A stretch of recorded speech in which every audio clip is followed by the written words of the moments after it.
I just watched Indiana Jones 5 and it was terrible. Indiana Jones is the kind of thing that doesn't have continuity and pretty much every movie starts from scratch. And the third one was a satisfactory ending to the series, so they really should have just left it there. I feel like they could do a James Bond type thing and cast a different actor and start a completely different story every 15 years or so. But what can you do? The movie exists and it's fucking boring. I'm a big fan of the first three. I think they're really great, fun action movies that serve as light entertainment. And I'm going to try to review the older movies as I go through the new one, explaining what this one did wrong. But before that, there's something I need to establish. To be 100% honest, the first three movies aren't emotional, thematically rich, nor do they have any kind of message. It's just a power fantasy for guys. And I don't think I can do it better than Red Letter Media, so I'm going to show a clip of Mr. Plinkett explaining it. I would venture to guess that more men like the Indiana Jones films than women. And it's not because they're history buffs. It's because secretly we all want to be Indiana Jones. Indiana Jones is the epitome of what all men strive to be. He's handsome, he's intelligent, he punches people, he's single, sleeps around, and so on. I can't stress this fact enough. It's the appeal of the movies. It's not the character. Yeah, I said it. Indiana Jones' character is unrealistic and not terribly complicated. I can't think of a better approach for reviewing this movie, so I'm just gonna go through the movie, spoiling the whole thing and explaining how I feel about everything. The movie starts with a young CG indie. It looks okay, even though you can definitely tell that it's CG. The issue with this flashback for me though is that there's nothing in it to latch on to and to be invested in. The movie was just hoping that we would care just because it's Indiana Jones. In the first three Indiana Jones movies, the first act always established the sense of adventure and gave us a good feel of the appeal of the character, along with setting up the main MacGuffin. The first one introduced the character of Indiana Jones and what he was all about, giving us a good idea of the kind of life he leads. It also introduces the villain, which I know this one does as well, but I'll get to how I feel about that later. The third one introduces Indiana Jones' dad and shows us how he got into this life, which is fitting for what at that time must have felt like the finale to the series, with the imagery of them riding off into the sunset and everything. I'm done with this series. It was great. Let's walk away. Also, it has the coolest transition ever. You lost today, kid. But it doesn't mean you have to like it.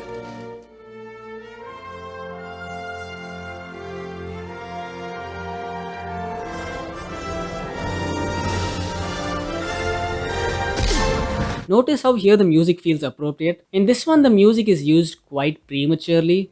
Indy literally avoids danger once and climbs on top of a train, and that's enough to blow the music director's fucking load. It's really important to save the music for something that actually feels significant. And sure, the villain is introduced, and I love Mads Mikkelsen, but the character is kinda lame. He straight away comes off as some kind of bitch. The first and third movies in the series didn't make this mistake. They show Indy fail in the opening, despite trying incredibly hard and risking his life. In the first one, this makes the villain seem like more of a threat, which is important for a thrilling action movie. In this, Mads Mikkelsen is just a joke. He literally never catches a single win, Indy is never in any significant low point, and you never feel any tension, which was such a significant point of criticism for the fourth one as well. Jesus, do they never learn? Like every exchange with the villain, Indy comes out on top. There was one moment where the movie was actually making it seem like Indy might actually die, but I'll get to that later. Spoilers, it's shit. After this, we get to Indy's elderly life when he's just about to retire from teaching, and they present this incredibly sad, depressing life where his son Shia LaBeouf is dead and his wife left him. And I'm just like, why? Why make it so depressing for no reason? It honestly just seems like they wanted to get those guys out of the story because family sentiment is lame, I guess. To be fair, that's something you realize in the second and third one as well. At around the same point in the movie, you realize that previously established characters are not going to be relevant in this. So I guess the lack of continuity is just characteristic of this series, so that criticism should apply to all of the movies. But that being said, back to the story. Even Indiana Jones' fucking history class is depressing. Remember the previous movies where all his students were interested in his class and even had questions after it? You would think he would get better with age and command more respect from his students, but nah, he just has a bunch of losers in his class. They also introduce this goddaughter character of Indiana Jones, and there's this moment in the movie where she calls him out for neglecting her when her father wasn't available. I really hate this idea of Indy being some kind of deadbeat. It really goes against his character. He's supposed to be the perfect, smart, moral one who always achieves what he aimed against all the odds, not some fucking failure. They even show him pour some alcohol into his fucking morning beverage for some reason. This was like an offensive portrayal of the character. I feel like they should have kept Indy's family and shown him leading a happy life and going off into retirement in a good mood. The conflict could have been that he gets called back into adventure and now doesn't know if he should focus on family or adventure or some shit. I don't know literally anything but what they actually did. In the end of the movie, he just wants to die or leave his life behind. Rather selfishly, I must add. He plans to leave behind his goddaughter, who sure has grown up now, but she still needs guidance since she has some well established flaws. In the end, he literally needs to be forcefully knocked out and brought home. The worst thing about it though is the resolution was so fucking anticlimactic and unearned. Literally at the end of the movie, after the adventure, Marion just shows up and they get together again. If you weren't planning on writing this scene and setting it up properly, why would you choose to have this as your conflict? Honestly, there's no established reason why she left him in the first place. There's no reason why she's back here now, and there's no reason why I should give a fuck. Another big issue with this movie is that it pretends that aging doesn't exist. I feel like you could portray an older Indiana Jones in a more grounded and graceful way. You know, he's old and can't do as many stunts anymore, but he uses his experience and wit to outsmart the enemy using clever tricks and evasive tactics. This literally happens in the third one with his dad. He was older and couldn't fight as well or do stunts, so he contributed in other ways. Though he wasn't as essential to the team's success, that could have been something that's done differently in this one. Or it could have been a thing where he's mentoring his goddaughter. A lot of the most famous characters in fiction are sage type characters. The ones that don't take part in the action but provide necessary guidance to the protagonist so that they can achieve their goals. I think there's absolutely no shame in not being able to do physical tasks but only contributing intellectually. And honestly, I would respect the movie more for making a bold choice like that. Sure, the power fantasy is lost, but maybe this was the opportunity to do something more mature and meaningful. But nah, they just try to do both at the same time and fall on their fucking face. So about this goddaughter character, I feel like there's a lot more potential there that could have been realized.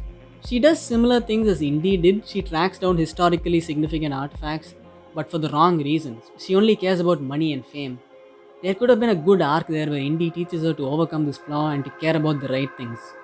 They could have done a thing where he does the mentoring and she does the action things because she's younger and more capable, but they never really see through any of the things they establish about her. They only mention the setup once and then move on, and in the end, they have a monologue and somehow expect us to care. They never show her change, resolve her plot lines, or anything like that. They just set up something and carry on with the plot. There are some things that should be important in a movie that should probably get more than one line. There's even this other sidekick character who wants to fly a plane. How do they handle that? Oh, I'm glad you asked. They literally have one line where he identifies the model of a helicopter, and that's it for the establishment. And in the end of the movie, he somehow figures out how to ride a random plane that's just there. And trust me, the only reason I remember that line where he identifies the helicopter is because I was taking fucking notes. This movie is so minimalistic in the worst way. They could have probably cut that character out of the movie entirely, and it would have actually been better. Because one of the things that I hate most in movies is when an emotional attachment to a character is not earned, but the movie tries to force you to care with some generic sad backstory and some generic sad music. It's so fucking off-putting, and trust me, this movie has a lot of that. Okay, now I gotta talk about the side characters in the first three. So is Willie Scott annoying? Yes. She's just an 80s useless woman character. There's honestly nothing special there. And yes, her relationship with Indy was sudden and hard to care about. She is a bit of a trophy woman, to be honest. And the same sort of goes for the woman in the third one as well. But my favorite side characters in the whole series are Shia LaBeouf and the Alien. I'm kidding. It's actually Indiana Jones' dad and Marcus Brody. They're just a bunch of wholesome nerds, and that's great. I mean, look at them go. That genius of the restoration. 8-hour resuscitation. Henry. What are you doing here? Rescue boy. Come on. Hide a minute! So anyway, back to the goddaughter. There is this bit where they introduce a character who turns out she promised to marry in exchange for bail money, and now he wants to kill her because she broke that promise. Indy expresses some disapproval of this, but once again, there's no resolution. Literally nothing happens in the movie that changes her as a person. This is where the earlier films excelled. They just never set up anything like that if they weren't planning to pay it off. Even Indiana Jones' dad was just someone he was estranged from and then rebuilds a relationship with during the course of the movie. And that's it. The conversations between them are natural and it doesn't overstay its welcome. And it's satisfying in the end because it develops somewhat gradually, the jokes are actually funny, and it makes sense. Another issue I felt with her was that she didn't seem that physically strong. I feel like the movie would have been better if they hired someone a little more athletic for the role of this character. I feel like that makes a big difference in terms of selling the action sequences. And that's also the reason why I felt that Harrison Ford shouldn't have been cast. That, and that's also the reason why I felt that Harrison Ford should have been doing less action stunts and been more like a smart character. I mean, Jesus Christ. That's for blasphemy. I need to talk about the MacGuffin of this movie. It was probably the only thing in this movie that I didn't mind. I liked how in the end of the movie it led them back in time, and that bit was really cool. Even though they mentioned that the dial could help time travel previously in the movie, I genuinely wasn't expecting them to go back to this particular moment in time. The production quality was pretty good, which also helped sell the time period really well. So that's it. The one cool thing in this movie. But one weird thing does happen here. Indy suddenly decides that he's going to stay back in time, and I was just like, why? And thankfully, that's when his goddaughter knocks him out and drags his ass back home. Oh, and also when they get to the past, the villain just dies in a plane crash or some shit. And it's so lame, dude. You have freaking Mads Mikkelsen. You could have done a better job making him feel intimidating and cool. He's just a joke. Like earlier in the movie, he just says something awkwardly racist to this black guy. And I'm like, why would you make the villain this stupid? I mean, I get it. He's a Nazi. Nazis are stupid.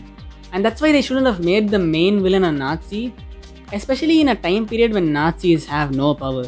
In the previous movies when Nazis were villains, they were in power, which made it feel more intimidating than just whichever one Nazi guy we saw in the movie. Like the villains we see are serving a much more powerful entity in the background. But here it's not like that. Literally the first scene of the movie shows how the Nazis lost power, and now there's just some old loser who still wants to be a Nazi for some reason. It just makes him look like a fucking joke. And the racist comment he makes isn't just stupid, it's also incredibly awkward.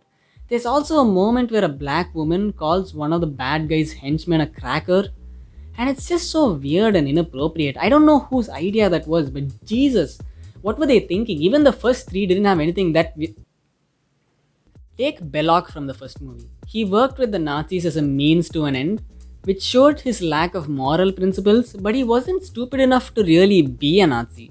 So you took him a little more seriously as a threat. He wasn't just some lunatic, he was an actual archaeologist like Indiana Jones, but he achieved his status in dishonest and immoral ways and with the wrong intentions. So he was a dick, but he wasn't a fucking idiot. Anyway, overall, this movie was a joke. Despite many of the technical aspects being good, it committed the biggest sin any movie could commit, and it bored me. So I'm giving it a 3 out of 10. Bye.